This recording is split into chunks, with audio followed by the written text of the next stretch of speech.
Dear Plateau Youth, fish out of water dies, you know that. There's no way to walk around that. See, my eyes turn a river when I think of how we, like fish on dry ground, are getting more familiar with death. We keep entrusting our lives to men whose trust accounts are empty, simply because they have silver tongues and currency notes to spare. So we perpetually play Esau, selling our rights for money that we end up paying back in high fuel rates and virtually unaffordable foodstuff prices. When it rains, it pours, of course. Even a blind man knows as much.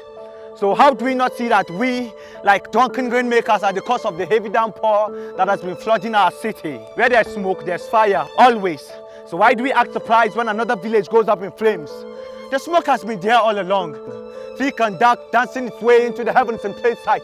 Yet we keep turning a blind eye while our neighbor's house gets burnt, somehow thinking that our own house will be left untouched. The us versus them lie is one we've been buying into for too long, and it has cost us dearly, so dearly, and that has to change immediately. Dear Plateau Youth, change begins with you. Scratch that, make it personal. Change begins with me. So let's get down to changing, and it starts with a paradigm shift. Awake, Plateau Youth, take back the power. But then, Rome wasn't built in a day, I get that, but it definitely was built. And it wasn't merely by ranting, Facebook posts or wishful thinking. Foundation trenches where dug and blocks were actually laid, and it wasn't just a government thing either.